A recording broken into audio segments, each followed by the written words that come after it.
안녕하십니까, 불자님들.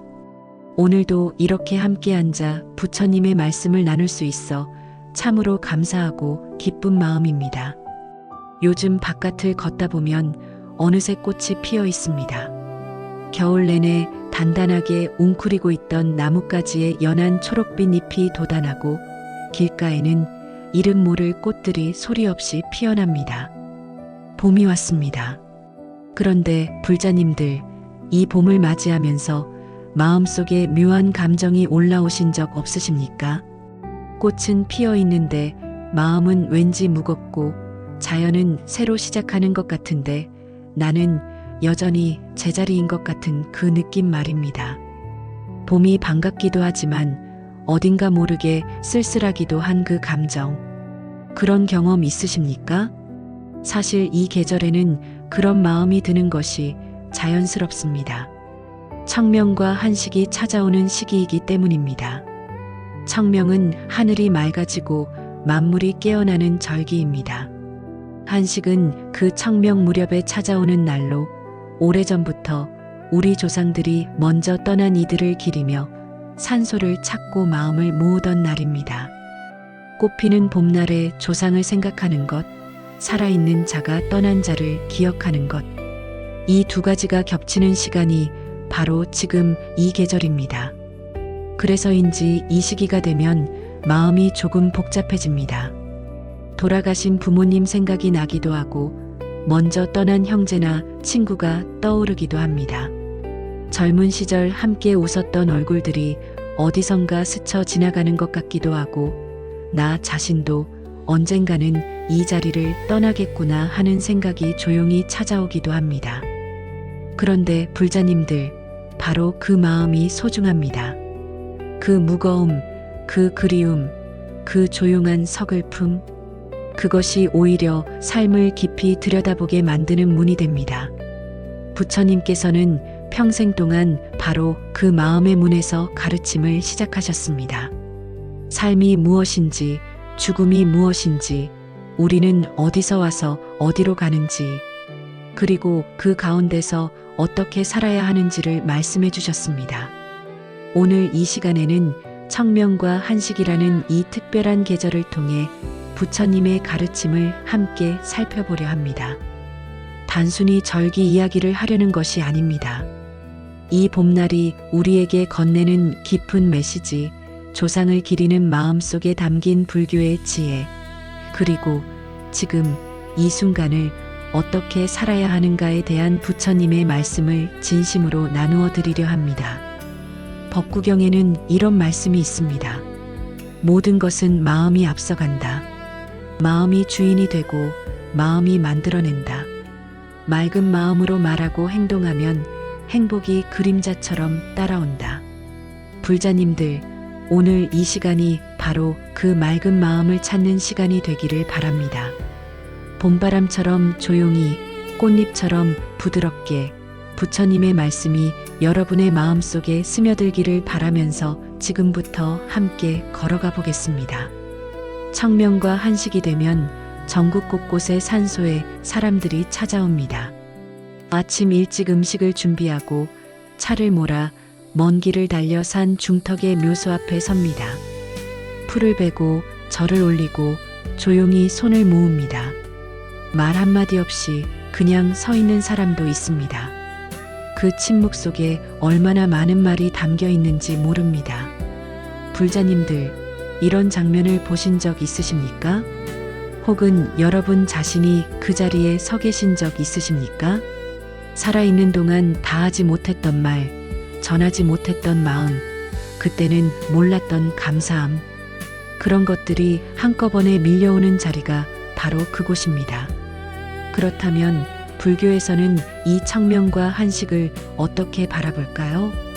단순히 민속 행사로만 볼 것인지 아니면 그 안에 더 깊은 의미가 있는 것인지 오늘은 바로 그 이야기를 드리려 합니다. 부처님 당시에도 제자들은 비슷한 질문을 드린 적이 있습니다. 어느 날 아난다 존자가 부처님 곁에 앉아 여쭈었습니다.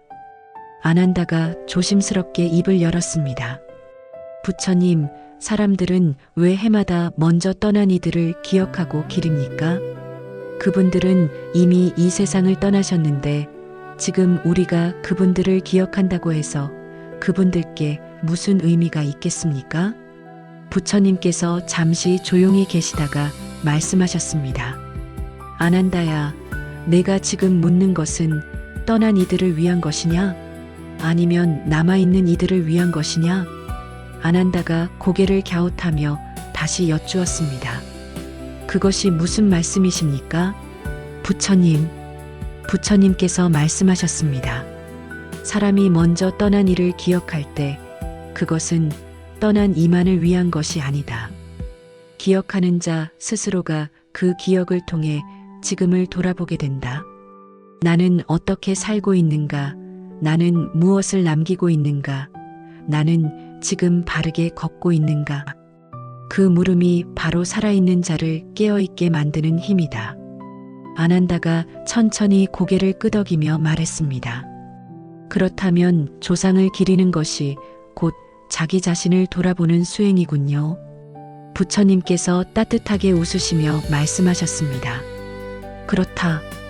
다른 이를 기억하는 마음 속에서 우리는 자신을 발견한다. 불자님들, 이 말씀이 참으로 깊지 않습니까?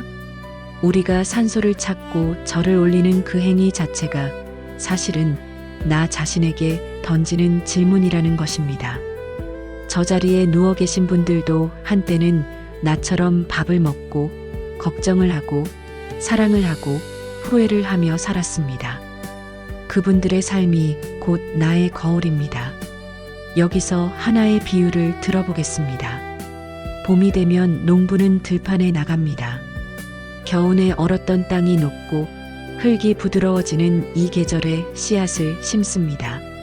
그런데 씨앗을 심기 전에 농부가 가장 먼저 하는 일이 무엇인지 아십니까? 바로 지난해 이 땅에서 무엇이 잘 자랐고 무엇이 그렇지 않았는지를 돌아보는 것입니다. 작년 가을에 어떤 씨앗이 좋은 열매를 맺었는지, 어느 쪽 땅이 거름이 부족했는지, 어디서 물이 잘 빠지지 않았는지, 그 기억을 바탕으로 올해의 씨앗을 심습니다. 과거를 돌아보는 것은 과거에 머무는 것이 아닙니다. 더 잘 살기 위한 준비입니다. 청명과 한식의 조상을 기리는 마음도 마찬가지입니다. 그분들의 삶을 기억하는 것은 내가 지금 어떻게 살아야 하는가를 새기는 일입니다. 경상북도 안동에 사는 70대 초반의 김옥분 보살님 이야기를 들려드리겠습니다. 옥분 보살님은 해마다 한식이 되면 남편과 함께 시부모님 산소를 찾습니다. 젊었을 때는 그냥 의무감으로 다녀왔습니다. 차례를 지내고 절을 올리고 내려오면 끝이었습니다. 마음속으로는 솔직히 번거롭다는 생각도 있었습니다. 그런데 몇 해 전 남편이 크게 아프고 나서부터 달라졌습니다. 산소 앞에 서는데 갑자기 눈물이 쏟아졌습니다. 시어머니가 살아계셨을 때 왜 그렇게 퉁명스럽게 대했는지, 왜 그 손 한 번 더 잡아드리지 못했는지, 그때는 몰랐던 것들이 한꺼번에 밀려왔습니다. 그 뒤로 옥분 보살님은 한식 때마다 산소에서 한참을 앉아 있다가 옵니다. 그리고 집에 돌아오는 길에 남편 손을 꼭 잡는다고 합니다. 지금 곁에 있는 사람에게 잘해야겠다는 마음이 그 자리에서 생겨나기 때문입니다. 불자님들, 이것이 바로 청명과 한식이 우리에게 주는 선물입니다. 떠난 이를 기억하는 자리가 결국 지금을 살아가는 힘이 되는 것입니다. 과거를 돌아보는 것이 현재를 더 깊이 살게 만드는 것입니다. 법구경에는 이런 가르침이 있습니다. 꽃향기는 바람을 거슬러 퍼지지 못하지만 선한 사람의 향기는 바람을 거슬러서도 퍼져나간다. 먼저 떠나신 분들이 남기신 선한 삶의 향기, 그 향기가 지금도 우리 곁에 퍼져 있습니다. 그 향기를 맡는 것이 진정한 추모입니다. 그리고 나 또한 그런 향기를 남기는 사람이 되어야겠다고 다짐하는 것, 그것이 바로 부처님께서 말씀하신 살아있는 수행입니다. 불자님들, 산소에서 돌아오는 길은 언제나 묘합니다. 몸은 피곤한데 마음은 오히려 가벼워지는 느낌이 드는 경우가 있습니다. 무언가를 내려놓은 것 같기도 하고 오랫동안 하지 못했던 말을 드디어 한 것 같기도 합니다. 그 길 위에서 사람들은 저마다 조용히 무언가를 생각합니다. 그런데 불자님들, 그 귀갓길에 이런 생각이 드신 적은 없으십니까? 나는 지금 잘 살고 있는 걸까? 지금 이대로가 맞는 걸까? 앞으로 얼마나 더 살 수 있을까? 그런 생각이 봄바람처럼 스쳐 지나간 적 없으십니까? 사실 그 물음은 매우 중요한 물음입니다. 그 물음이 올라왔다는 것은 마음이 깨어있다는 증거이기 때문입니다. 그리고 부처님께서는 바로 그 물음에 대해 아주 명확하게 말씀하셨습니다. 법구경을 통해서 말입니다. 법구경은 부처님의 말씀을 짧고 간결하게 담아낸 경전입니다. 어렵고 긴 설명 없이 삶의 핵심을 꿰뚫는 문장들로 가득 차 있습니다. 그 가운데 오늘 이 계절에 가장 깊이 새겨야 할 말씀이 있습니다. 지나간 것을 붙잡으려 하지 말고 아직 오지 않은 것을 미리 걱정하지 말라. 오직 지금 이 순간을 바르게 보라. 그것이 마음의 평화로 가는 길이다. 불자님들, 이 말씀을 처음 들으면 어쩌면 너무 단순하게 느껴질 수도 있습니다. 과거에 머물지 말고 미래를 걱정하지 말라니 그게 말처럼 쉬운 일이냐고 하실 수도 있습니다. 맞습니다. 쉽지 않습니다. 하지만 부처님께서 이 말씀을 하신 데에는 아주 깊은 이유가 있습니다. 어느 날 한 제자가 부처님께 찾아와 이렇게 여쭈었습니다. 그 제자는 출가한 지 얼마 되지 않은 젊은 비구였는데 마음이 늘 어딘가에 걸려 있어 수행이 잘 되지 않는다고 했습니다. 비구가 부처님 앞에 합장하고 말했습니다. 부처님, 저는 수행을 할 때마다 마음이 자꾸 과거로 돌아갑니다. 출가하기 전에 제가 잘못했던 일들, 상처를 주었던 사람들, 후회스러운 선택들이 자꾸만 떠오릅니다. 그 생각이 올라올 때마다 수행에 집중할 수가 없습니다. 어떻게 해야 합니까? 부처님께서 그 비구를 조용히 바라보시다가 물으셨습니다. 지금 내 손에 무엇이 들려 있느냐? 비구가 어리둥절하며 두 손을 펼쳐 보였습니다. 아무것도 없습니다, 부처님. 부처님께서 말씀하셨습니다. 그렇다. 내 손은 비어 있다. 그런데 왜 너는 이미 놓아버린 것을 아직도 들고 있다고 생각하느냐? 과거는 이미 지나갔다. 그것은 강물처럼 흘러가 버렸다. 내가 강가에 서서 흘러간 물을 바라보며 저 물을 다시 잡아야 한다고 발을 동동 구른다면 강물은 돌아오지 않고 너만 그 자리에 멈춰 있게 된다.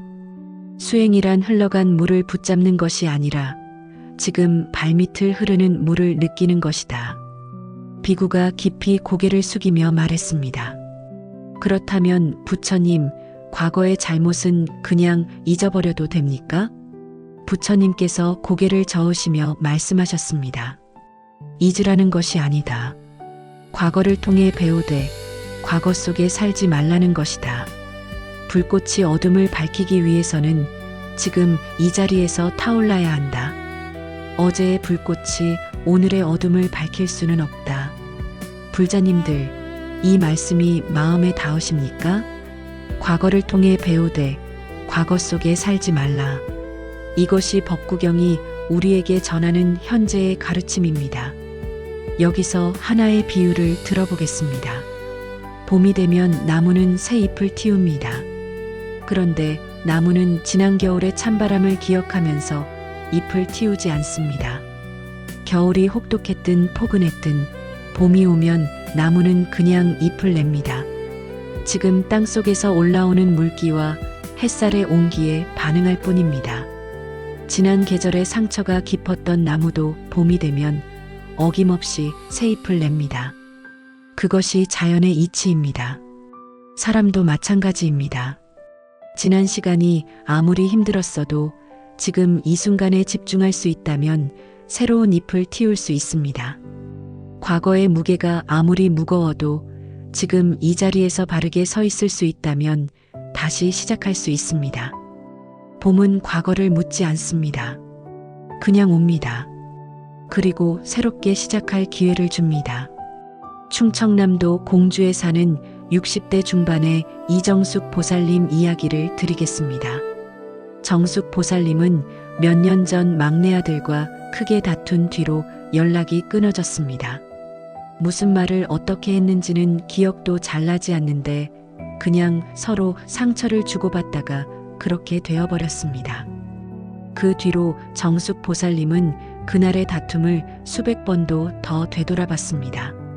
그때 내가 왜 그 말을 했을까? 내가 조금만 참았더라면, 내가 먼저 전화를 했더라면, 그 생각이 밤마다 찾아와 잠을 빼앗아 갔습니다. 어느 해 한식날 정숙 보살님은 혼자 시어머니 산소를 찾았습니다. 절을 올리고 한참을 앉아 있는데 문득 이런 생각이 들었다고 합니다. 시어머니도 살아계셨을 때 당신이 후회한 일이 많으셨을 텐데 그래도 매일 아침 밥을 지으셨고 매일 저녁 기도를 하셨다. 후회를 안고도 오늘을 사셨다. 나는 왜 그러지 못하는가?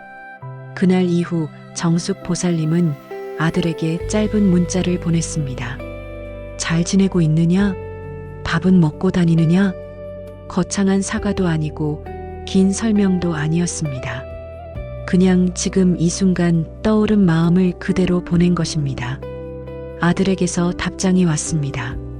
네, 어머니도 잘 지내세요. 불자님들, 그 짧은 문자 한 통이 몇 년의 단절을 녹였습니다. 과거를 바꿀 수는 없었지만 지금 이 순간을 선택할 수는 있었습니다. 법구경의 가르침이 바로 그것입니다. 지나간 것은 이미 강물이 되어 흘렀습니다.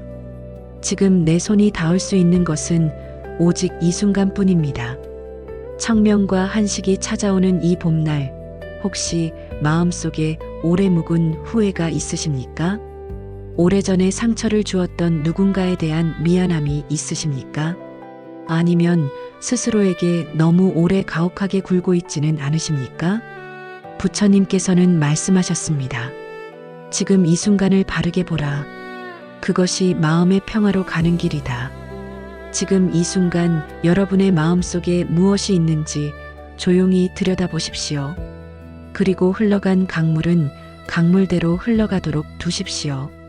지금 발밑을 흐르는 물, 지금 이 자리에서 불어오는 봄바람에 집중하십시오. 그것이 법구경이 이 봄날 우리에게 건네는 가장 따뜻한 말입니다.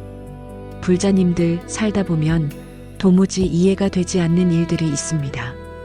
열심히 살았는데 결과가 따라오지 않을 때, 선하게 살려고 노력했는데 오히려 억울한 일을 당할 때, 사랑했던 사람이 갑자기 곁을 떠날 때, 그럴 때 사람들은 이런 말을 합니다. 왜 하필 나한테 이런 일이 생기는 걸까? 내가 무슨 잘못을 했다고. 그런 생각이 드신 적 있으십니까? 밤에 혼자 누워서 천장을 바라보며 왜 이렇게 됐을까 되뇌었던 밤이 있으십니까? 그 답을 찾지 못한 채 그냥 아침을 맞이한 날이 있으십니까? 부처님께서는 그 물음을 외면하지 않으셨습니다. 오히려 그 물음 한가운데로 들어가셨습니다. 그리고 반야심경을 통해 삶의 가장 깊은 진실을 우리에게 전해주셨습니다. 반야심경은 짧은 경전입니다. 하지만 그 안에 담긴 뜻은 광대하고 깊습니다. 우리가 흔히 알고 있는 색즉시공, 공즉시색이라는 말이 바로 이 경전에서 나왔습니다. 이것을 쉽게 풀어드리면 이렇습니다. 눈에 보이는 모든 것은 고정된 실체가 없다. 그리고 실체가 없다고 해서 아무것도 아닌 것이 아니다. 모든 것은 끊임없이 변하고 흐르며 그 흐름 속에서 서로 연결되어 있다. 처음에는 이 말이 너무 철학적으로 느껴질 수 있습니다. 하지만 조금만 들여다보면 이것이 우리 삶과 얼마나 가까운 이야기인지 알 수 있습니다. 부처님 당시에 마하마티라는 제자가 있었습니다. 깊은 사유를 즐기고 날카로운 질문을 잘 던지는 제자였습니다. 어느 날 마하마티가 부처님께 여쭈었습니다. 마하마티가 말했습니다. 부처님, 저는 요즘 한 가지 생각에서 벗어나지 못합니다. 사람들은 좋은 일이 생기면 그것이 영원히 계속될 것처럼 기뻐하고 나쁜 일이 생기면 그것이 영원히 계속될 것처럼 절망합니다. 저 또한 그렇습니다. 어떻게 하면 이 흔들림에서 벗어날 수 있습니까? 부처님께서 조용히 말씀하셨습니다. 마하마티야, 지금 내 손에 꽃 한 송이를 들고 있다고 생각해 보아라. 그 꽃이 아름답다고 해서 내가 그것을 영원히 손에 쥐고 있을 수 있겠느냐? 마하마티가 대답했습니다. 그럴 수 없습니다. 꽃은 시들 것이고 손에 쥐고 있어도 결국 떨어질 것입니다. 부처님께서 말씀하셨습니다. 그렇다. 그런데 사람들은 기쁜 일이 생기면 이 꽃을 영원히 쥐고 있으려 한다. 시들지 않기를 바라며 더 세게 준다. 하지만 세게 줄수록 꽃은 더 빨리 상한다. 반대로 슬픈 일이 생기면 이 시든 꽃이 영원히 내 손에 있을 것이라 여기며 절망한다.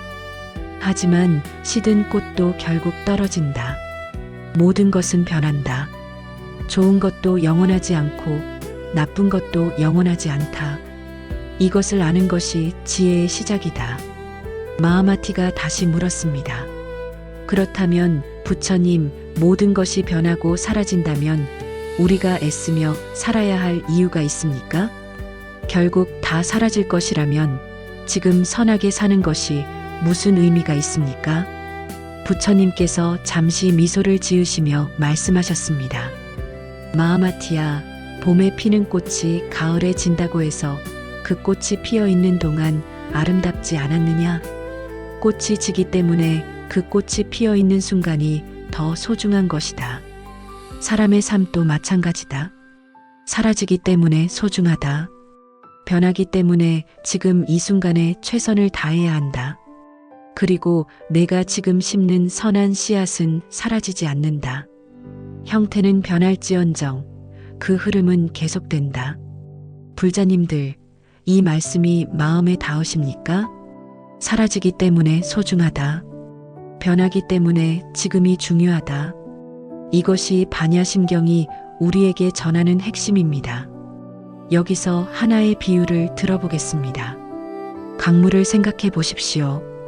강물은 한순간도 멈추지 않습니다. 지금 이 자리를 흐르는 물은 잠시 후에는 저 아래로 내려가 있습니다.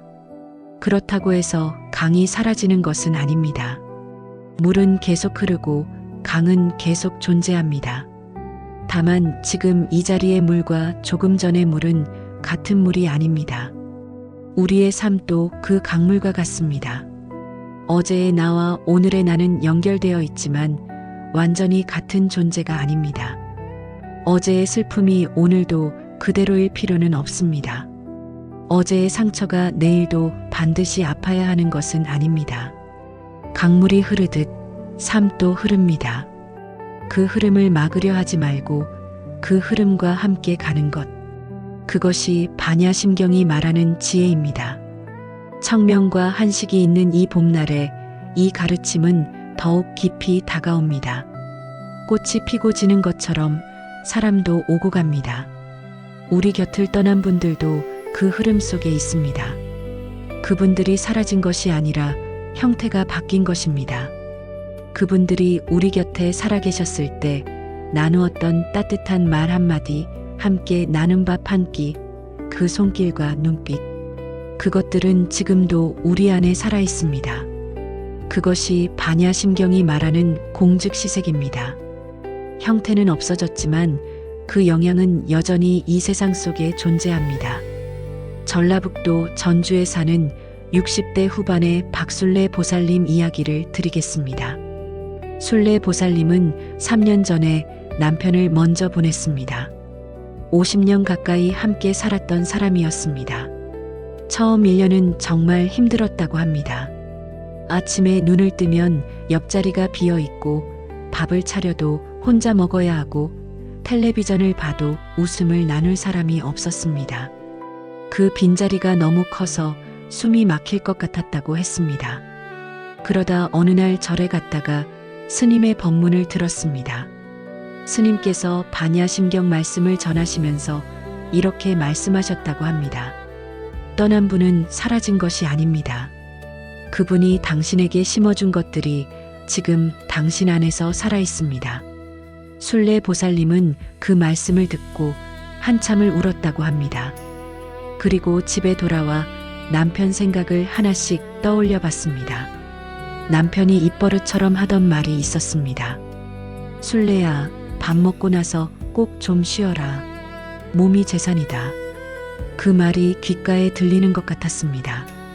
순례 보살님은 그날부터 점심을 먹고 나서 꼭 30분을 누웠습니다.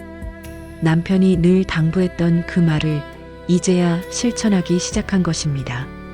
그것이 순례 보살님에게는 남편을 가장 생생하게 느끼는 시간이 되었습니다. 불자님들, 이것이 바로 공즉시색의 의미입니다. 형태는 사라졌지만 그 사람이 남긴 말, 그 사람이 나눠준 사랑, 그 사람이 보여준 삶의 방식, 그것들은 지금도 우리 안에서 살아 움직이고 있습니다. 떠난 이를 기억하는 것은 과거에 머무는 것이 아닙니다. 그분들이 남긴 것을 지금 내 삶 속에서 이어가는 것입니다. 그것이 가장 아름다운 추모이고 가장 깊은 효도이며 가장 진실한 수행입니다. 반야심경은 우리에게 말합니다. 두려워하지 말라. 집착하지 말라. 모든 것은 흐른다. 그 흐름 속에서 지금 이 순간 바르게 사는 것이 가장 중요하다. 이 봄날 꽃이 피고 지는 것을 바라보며 그 가르침을 다시 한번 마음에 새겨보십시오. 지는 꽃을 아쉬워하되 집착하지 말고 피는 꽃을 기뻐하되 영원하리라 착각하지 마십시오. 그 사이 어딘가에 지금 이 순간의 아름다움이 있습니다. 그리고 그 아름다움을 바라볼 수 있는 눈이 바로 반야, 지혜입니다. 불자님들, 이런 분들이 계십니다. 절에 다닌 지 20년이 넘었는데 삶이 왜 이렇게 나아지지 않는지 모르겠다고 하시는 분들입니다. 기도도 드리고 경전도 읽고 법문도 들었는데 막상 일상으로 돌아오면 여전히 화가 나고 여전히 걱정이 되고 여전히 마음이 흔들린다고 하십니다. 불교 공부를 열심히 했는데 왜 나는 달라지지 않는 것인지 답답하다고 하십니다. 그런 마음이 드신 적 있으십니까? 법문을 듣는 동안에는 마음이 편안한데 집에 돌아오면 다시 예전으로 돌아가는 것 같은 그 느낌 말입니다. 진짜 수행이라는 게 뭔지, 진짜 불교 공부가 뭔지 헷갈리신 적 없으십니까? 부처님께서는 이 물음에 대해 아주 명확하게 말씀하셨습니다. 깨달음은 절 안에만 있는 것이 아니라고 하셨습니다. 부처님의 가르침은 밥상 앞에서, 가족과 대화하는 자리에서, 시장을 걸어가는 길 위에서도 살아 숨 쉬어야 한다고 하셨습니다. 그것을 가장 잘 보여주는 경전이 아함경입니다. 아함경은 부처님의 초기 가르침을 담은 경전입니다. 화려한 교리나 복잡한 철학보다는 실제 삶 속에서 어떻게 살아야 하는가를 구체적으로 보여주는 가르침들로 가득 차 있습니다. 밥 먹는 것, 말하는 것, 일하는 것, 사람을 대하는 것, 이 모든 일상의 행위 속에서 수행이 이루어진다고 부처님께서는 말씀하셨습니다. 어느 날 아난다 존자가 부처님께 여쭈었습니다. 그날 아난다는 마을에 다녀온 뒤였습니다. 아난다가 말했습니다. 부처님, 오늘 마을에 갔다가 한 가지 장면을 보았습니다. 이웃 간에 땅 문제로 크게 다투고 있었는데 서로 욕을 하고 고함을 지르는 모습이 너무 안타까웠습니다. 저는 그 자리에서 어떻게 해야 할지 몰라 그냥 돌아왔습니다. 제가 잘못한 것입니까? 부처님께서 물으셨습니다. 아난다야, 너는 그 자리에서 무슨 마음이 들었느냐? 아난다가 대답했습니다. 저 사람들이 왜 저렇게 작은 것에 집착하는지 안타까웠습니다. 땅 몇 평 때문에 평생 쌓아온 이웃 간의 정을 다 잃어버리는 것이 어리석다는 생각이 들었습니다. 부처님께서 말씀하셨습니다. 그 마음이 바로 수행이다. 아난다야, 수행이란 방석 위에 앉아 눈을 감고 있을 때만 이루어지는 것이 아니다. 마을 길을 걷다가 다투는 사람들을 보고 안타까움을 느끼는 것, 그 안타까움이 분노가 아니라 자비심에서 나오는 것, 그것이 수행이다. 삶의 모든 순간이 수행의 자리다. 아난다가 다시 물었습니다. 그렇다면 부처님, 일상의 작은 행동들이 정말 수행이 될 수 있습니까? 밥을 먹고 길을 걷고 사람을 만나는 것이 수행이 될 수 있습니까? 부처님께서 말씀하셨습니다. 씨앗을 보아라. 그 작은 씨앗 하나가 거대한 나무가 된다. 위대한 깨달음도 작은 일상의 행위 속에서 자란다. 밥을 먹을 때 이 밥이 어디서 왔는지를 생각하는 것, 말을 할 때 이 말이 상대에게 어떻게 닿을지를 생각하는 것, 길을 걸을 때 발밑에 땅을 느끼는 것, 이 모든 것이 수행이다. 수행은 특별한 자리에 있는 것이 아니라 지금 내가 서 있는 바로 그 자리에 있다. 불자님들, 이 말씀이 참으로 따뜻하지 않습니까? 수행은 특별한 사람만 하는 것이 아닙니다. 절에 오래 다닌 사람만이 할 수 있는 것도 아닙니다. 지금 이 순간 내가 서 있는 바로 이 자리에서 조금 더 깨어 있으려고 하는 것, 그것이 수행입니다. 여기서 하나의 비유를 들어보겠습니다. 청명 무렵에 밭을 가는 농부를 생각해 보십시오. 농부는 씨앗을 심기 전에 먼저 땅을 고릅니다. 돌을 골라내고 굳은 흙을 부드럽게 풀어주고 골을 냅니다. 이 과정이 지루하고 힘들어도 농부는 건너뛰지 않습니다. 씨앗을 심기 좋은 땅을 만드는 것이 결국 좋은 수확으로 이어진다는 것을 알기 때문입니다. 수행도 마찬가지입니다. 거창한 깨달음을 향해 단번에 뛰어오르는 것이 수행이 아닙니다. 매일매일의 작은 행위를 정성껏 가꾸는 것이 수행입니다. 아침에 일어나 세수를 하면서 오늘 하루를 바르게 살겠다고 마음먹는 것, 가족에게 말을 할 때 조금 더 부드럽게 하려고 애쓰는 것, 밥을 먹을 때 감사한 마음을 잠깐이라도 갖는 것, 이 작은 것들이 쌓여서 삶이 바뀝니다. 딱딱한 땅이 부드러워지듯 거친 마음이 조금씩 고요해집니다. 경기도 수원에 사는 50대 후반의 최명희 보살님 이야기를 드리겠습니다. 명희 보살님은 직장 생활을 하면서 절에 다니고 있는데 늘 시간이 없다는 것이 고민이었습니다. 새벽 예불은 엄두도 못 내고 법회에도 한 달에 한 번 겨우 참석하는 수준이었습니다. 그러면서 스스로 나는 수행을 제대로 못하는 불자라고 생각하며 늘 죄책감이 있었습니다. 그러다 어느 해 한식 즈음에 절에 갔다가 스님께 그 고민을 털어놓았습니다. 스님께서 빙그레 웃으시며 말씀하셨습니다. 보살님, 오늘 아침에 출근하면서 지하철 안에서 어떻게 지내셨습니까? 명예 보살님이 어리둥절하며 대답했습니다. 그냥 서서 왔습니다. 자리가 없어서요. 스님께서 말씀하셨습니다. 그 서 있는 시간에 무슨 생각을 하셨습니까? 명예 보살님이 잠시 생각하다가 말했습니다. 옆에 할머니 한 분이 힘들어 보이셔서 제 가방을 앞으로 당겨서 할머니 옆에 조금 더 공간을 만들어 드렸습니다. 스님께서 말씀하셨습니다. 그것이 수행입니다.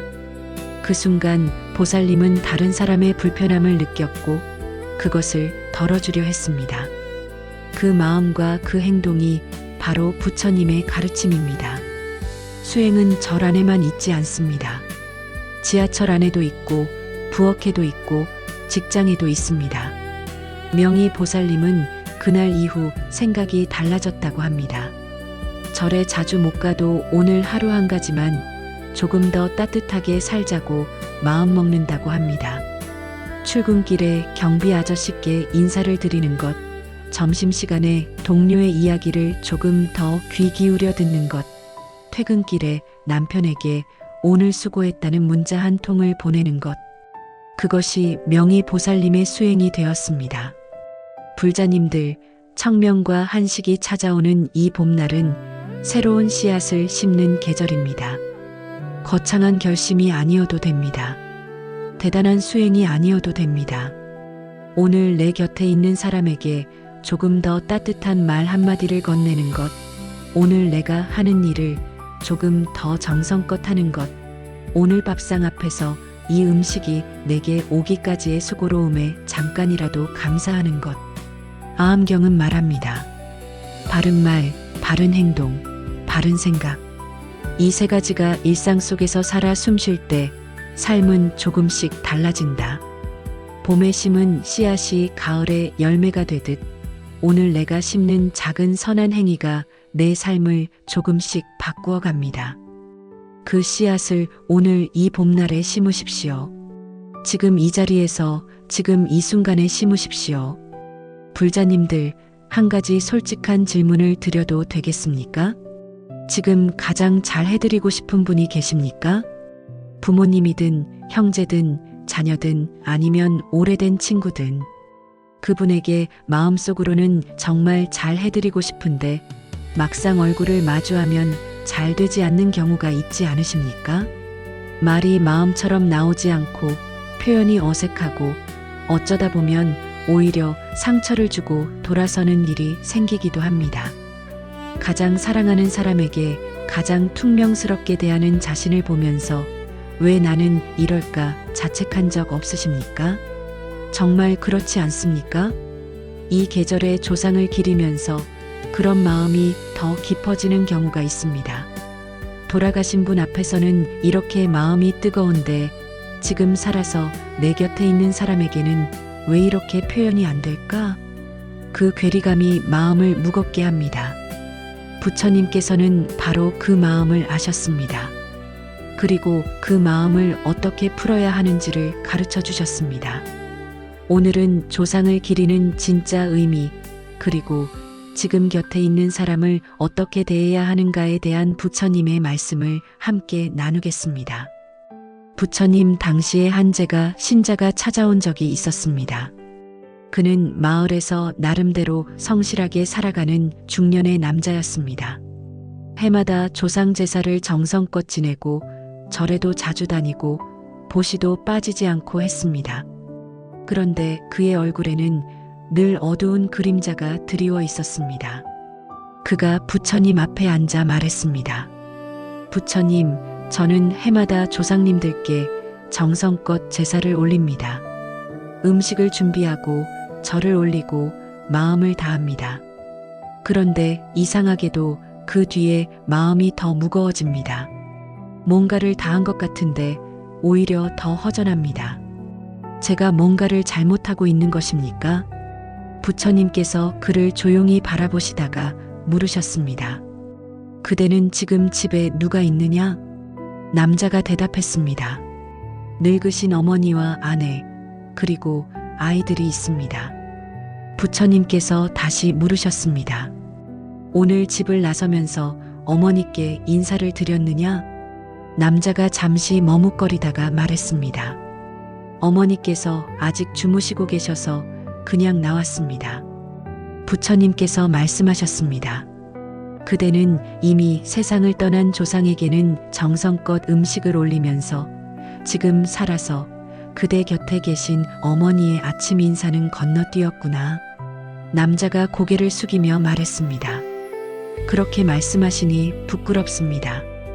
부처님께서 따뜻하게 말씀하셨습니다. 부끄러워할 것이 없다. 다만 이것을 알아라.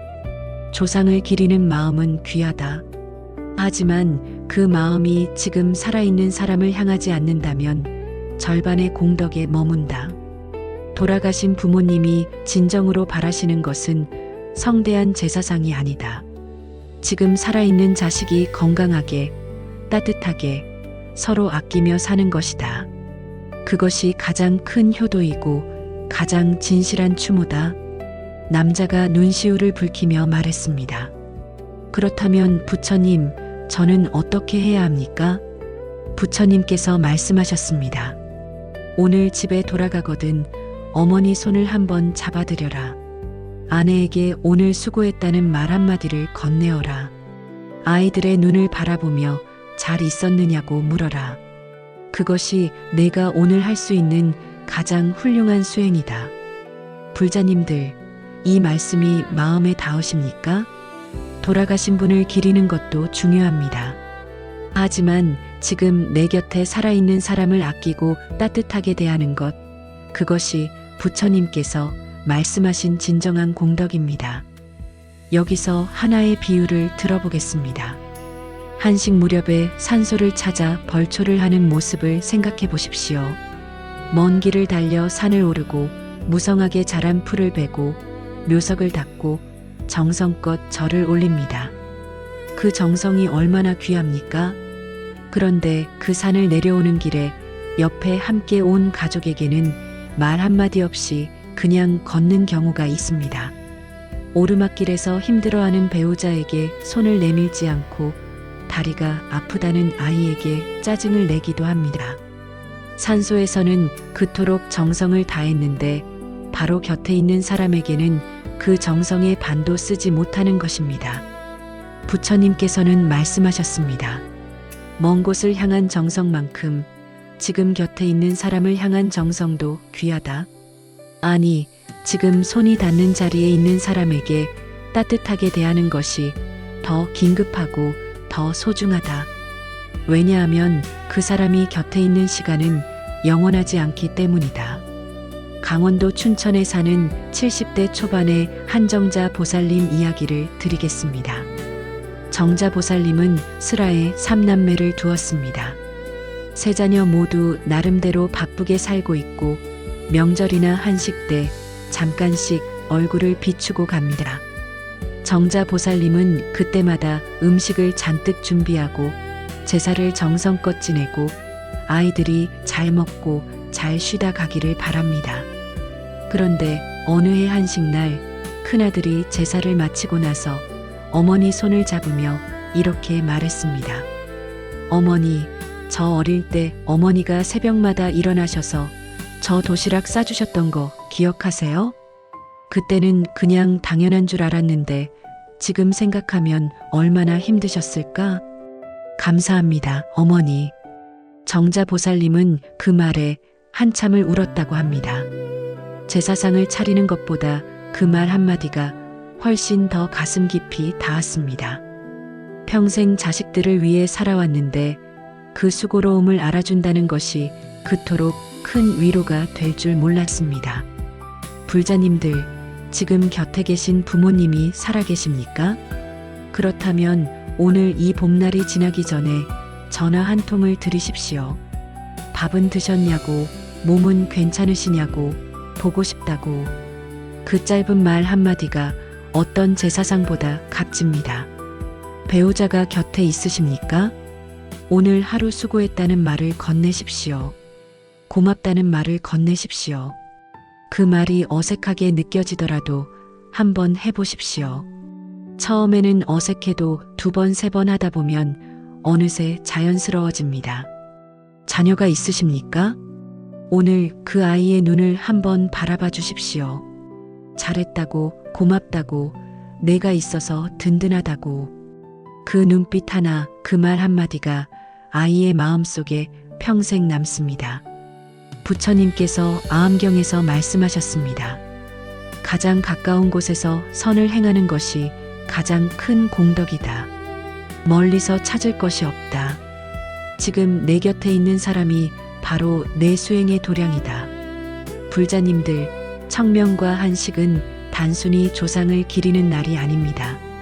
지금 살아있는 우리가 서로에게 얼마나 소중한 존재인지를 다시금 깨닫는 날입니다. 떠난 분들을 그리워하는 마음만큼 지금 곁에 있는 사람들을 아껴주십시오. 그것이 부처님께서 이 봄날 우리에게 전하시는 가장 따뜻한 가르침입니다. 불자님들 살면서 한 번쯤은 이런 생각을 해보신 적이 있으실 겁니다. 나는 왜 태어났을까? 이렇게 열심히 살다가 결국 어디로 가는 걸까? 죽고 나면 아무것도 없는 걸까? 아니면 무언가가 이어지는 걸까? 이 질문은 인류가 수천 년 동안 붙들고 있는 가장 오래된 질문입니다. 철학자들도 종교인들도 과학자들도 각자의 방식으로 이 물음에 답하려 했습니다. 그리고 부처님께서도 이 물음 앞에 서 계셨습니다. 청명과 한식이 찾아오는 이 계절에 이 물음은 더욱 가깝게 느껴집니다. 산소 앞에 서서 흙 속에 잠든 분을 생각하면 자연스럽게 그 물음이 올라옵니다. 저분은 지금 어디에 계실까? 나도 언젠가는 저 자리에 눕겠구나. 그렇다면 지금 이 삶은 무엇인가? 불자님들, 그 물음을 외면하지 마십시오. 그 물음이 올라올 때 그것을 두려움으로 덮어버리지 마십시오. 부처님께서는 그 물음이야말로 삶을 가장 깊이 살게 만드는 힘이라고 하셨습니다. 무상이라는 말이 있습니다. 한자로 없을 무 항상 상, 항상하지 않다는 뜻입니다. 모든 것은 변하고 머무르지 않고 흘러간다는 뜻입니다. 부처님께서는 이 무상의 진리를 깨닫는 것이 해탈로 가는 첫 번째 문이라고 하셨습니다. 그런데 불자님들, 무상이라는 말을 들으면 왠지 허무하게 느껴지십니까? 다 사라진다면 무슨 의미가 있냐고 느껴지십니까? 부처님께서는 바로 그 지점에서 아주 중요한 말씀을 덧붙이셨습니다. 어느 날 수보리 존자가 부처님께 여쭈었습니다. 수보리는 평소에 깊은 사유를 즐기는 제자였는데 그날은 얼굴에 근심이 가득했습니다. 수보리가 말했습니다. 부처님, 요즘 들어 자꾸 이런 생각이 듭니다. 수행을 아무리 열심히 해도 결국 이 몸은 늙고 병들고 죽을 것입니다. 제가 쌓은 공덕도, 제가 배운 가르침도 이 몸이 사라지면 함께 사라지는 것 아닙니까? 그렇다면 지금 이렇게 애쓰는 것이 무슨 소용입니까? 부처님께서 수보리를 바라보시며 말씀하셨습니다. 수보리야, 지금 밖에 봄바람이 불고 있구나. 수보리가 어리둥절하며 대답했습니다. 예, 부처님. 부처님께서 말씀하셨습니다. 그 봄바람은 어디서 왔느냐? 수보리가 잠시 생각하다가 말했습니다. 겨울이 물러가고 따뜻한 기운이 대지에 퍼지면서 바람이 생겨났을 것입니다. 부처님께서 말씀하셨습니다. 그렇다. 그 바람은 어디로 가느냐? 수보리가 대답했습니다. 저 멀리 흘러가겠지요. 그리고 언젠가 사라질 것입니다. 부처님께서 말씀하셨습니다. 바람이 사라진다고 해서 그 바람이 스치고 지나간 꽃잎이 흔들리지 않았던 것이 되느냐? 그 바람이 식혀준 사람의 이마가 시원하지 않았던 것이 되느냐? 바람은 사라져도 그 바람이 닿았던 자리는 남는다. 사람도 마찬가지다. 이 몸은 언젠가 사라진다. 하지만 이 사람이 살면서 나눈 따뜻한 말, 베푼 친절, 심은 선한 씨앗, 그것들은 사라지지 않는다. 형태가 변할 뿐 그 흐름은 이 세상 속에서 계속된다. 수보리가 천천히 고개를 들며 말했습니다. 그렇다면 부처님, 우리가 지금 선하게 사는 것은 이 몸이 사라진 뒤에도 의미가 있다는 말씀이십니까? 부처님께서 고개를 끄덕이시며 말씀하셨습니다. 그렇다. 선한 행위는 강물처럼 흐른다. 내가 강가에 돌 하나를 놓으면 그 돌은 강물의 흐름을 조금 바꾼다. 그 바뀐 흐름은 저 멀리까지 이어진다. 내가 오늘 누군가에게 베푼 친절 하나가 그 사람을 통해 또 다른 사람에게 전해진다. 그것이 무상 속에서도 끊이지 않는 선의 흐름이다. 두려워하지 말아라.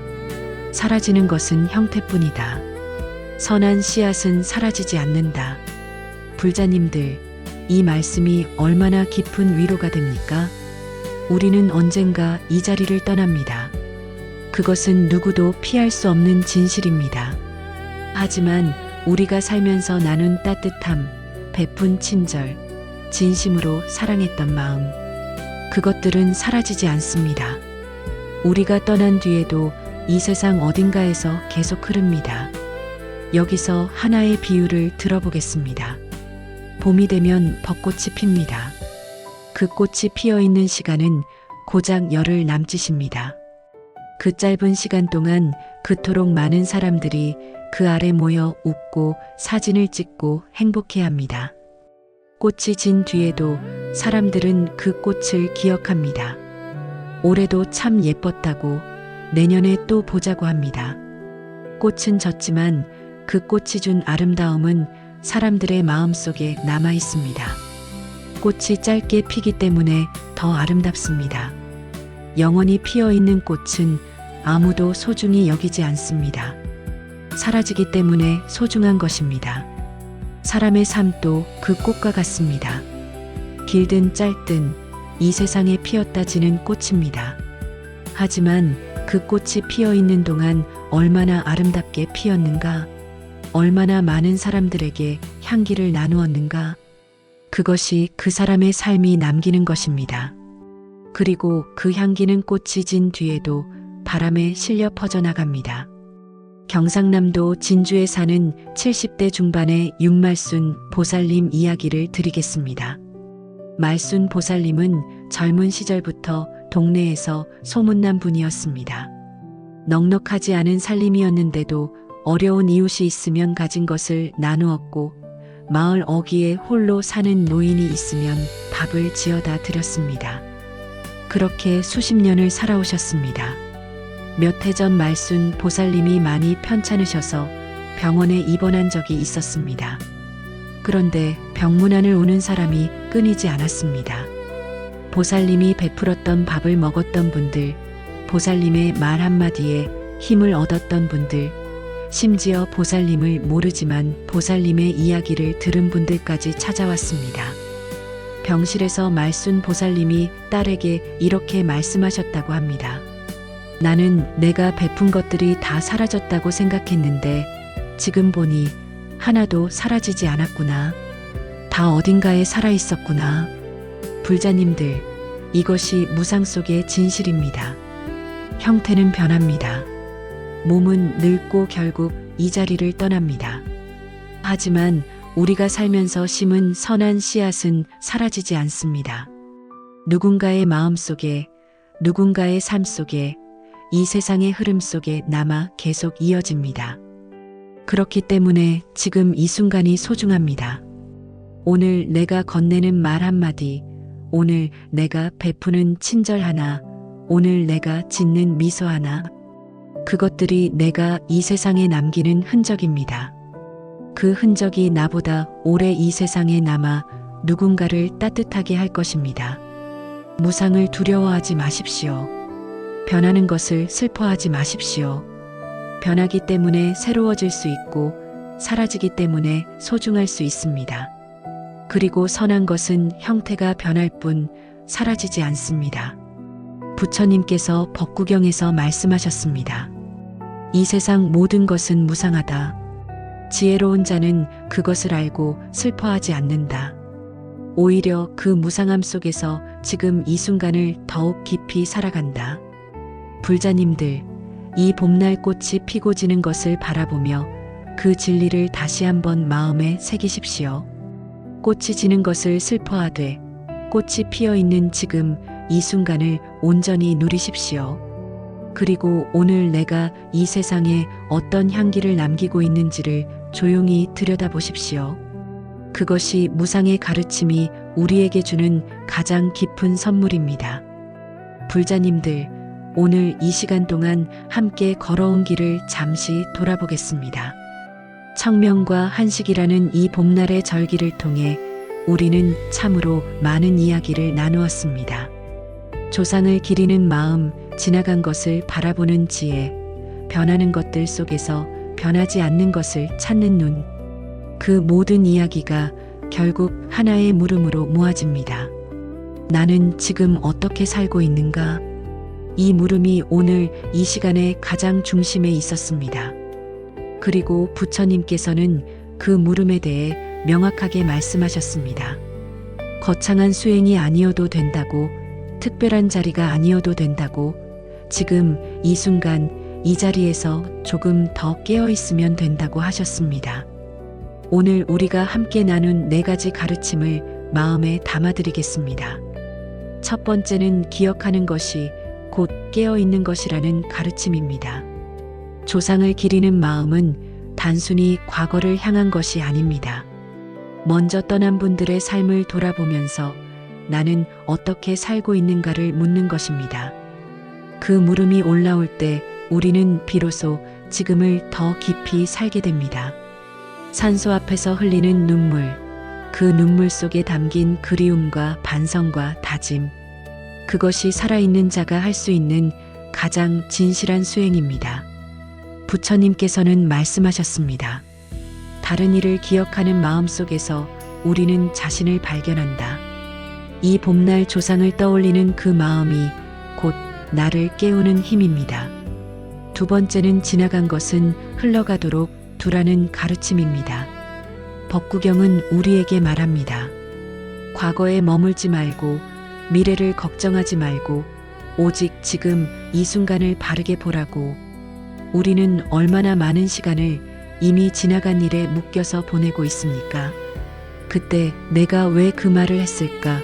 그때 내가 다르게 행동했더라면. 그 생각이 오늘을 갉아먹고 내일을 어둡게 만듭니다. 강물은 흘러갑니다. 지나간 물을 붙잡으려 강가에 서 있는 것이 아니라 지금 발밑을 흐르는 물을 느끼는 것. 그것이 법구경이 이 봄날 우리에게 건네는 가장 따뜻한 말입니다. 오늘부터 흘러간 강물은 흘러가도록 두십시오. 그리고 지금 이 순간의 물결에 발을 담그십시오. 세 번째는 모든 것은 흐르지만 선한 것은 사라지지 않는다는 가르침입니다. 반야심경은 색즉시공, 공즉시색을 통해 말합니다. 형태는 변하지만 그 흐름은 끊이지 않는다고. 우리 곁을 떠난 분들이 남기신 따뜻한 말 한마디, 그 손길, 그 눈빛, 그것들은 지금도 우리 안에서 살아 있습니다. 그리고 우리가 오늘 심는 선한 씨앗도 마찬가지입니다. 형태는 변할지언정 이 세상의 흐름 속에서 누군가에게 닿고 또 누군가에게 전해집니다. 두려워하지 마십시오. 사라지는 것은 형태뿐입니다. 진심으로 베푼 것, 진심으로 사랑한 것은 이 세상 어딘가에서 반드시 살아 숨쉬고 있습니다. 네 번째는 가장 가까운 곳에서 선을 행하는 것이 가장 큰 공덕이라는 가르침입니다. 아함경은 말합니다. 수행은 특별한 자리에 있지 않다고. 지금 내 곁에 있는 사람이 바로 내 수행의 도량이라고. 해마다 정성껏 제사를 지내면서도 정작 지금 살아있는 가족에게는 말 한마디 건네지 못하는 우리에게 부처님께서는 말씀하셨습니다. 돌아가신 분이 진정으로 바라시는 것은 성대한 제사상이 아니라 지금 살아있는 자식이 따뜻하게 서로 아끼며 사는 것이라고. 오늘 부모님께 전화 한 통을 드리십시오. 배우자에게 수고했다는 말을 건네십시오. 자녀의 눈을 바라보며 잘 있었느냐고 물어보십시오. 그 작은 행위 하나가 오늘 여러분이 할 수 있는 가장 훌륭한 수행입니다. 불자님들, 청명과 한식은 단순한 절기가 아닙니다. 자연이 우리에게 주는 가장 깊은 가르침의 시간입니다. 꽃이 피고 바람이 불고 대지가 깨어나는 이 계절에 우리도 함께 깨어나야 합니다. 먼저 떠난 이들을 기억하면서 지금 살아있는 내가 어떻게 살아야 하는가를 새기는 것. 그것이 이 봄날이 우리에게 주는 선물입니다. 오늘 이 영상을 끝까지 함께 해주신 불자님들께 진심으로 감사드립니다. 이 시간이 여러분의 마음속에 작은 씨앗 하나를 심었기를 바랍니다. 거창하지 않아도 됩니다. 오늘 하루 한 가지만 조금 더 따뜻하게 살아보겠다는 마음. 그 마음 하나면 충분합니다. 이 영상이 여러분께 조금이라도 도움이 되셨다면 좋아요를 눌러주십시오. 그리고 주변에 마음이 무거운 분이 계시다면 이 영상을 함께 나눠주십시오. 부처님의 가르침이 더 많은 분들께 닿을 수 있도록 구독과 알림 설정도 부탁드립니다. 댓글로 오늘 이 시간이 어떻게 마음에 닿으셨는지 나눠주시면 더욱 감사하겠습니다. 여러분의 한 줄 한 줄이 이 채널을 함께 만들어가는 힘이 됩니다. 부처님의 가르침이 언제나 여러분 곁에 함께하기를 바랍니다. 오늘 이 봄날 여러분의 마음에도 따뜻한 꽃 한 송이가 피어나기를 바랍니다. 건강하십시오. 행복하십시오. 그리고 오늘도 부처님의 자비로운 빛 아래 평온한 하루 되십시오. 나무 아미타불, 나무 아미타불, 나무 아미타불.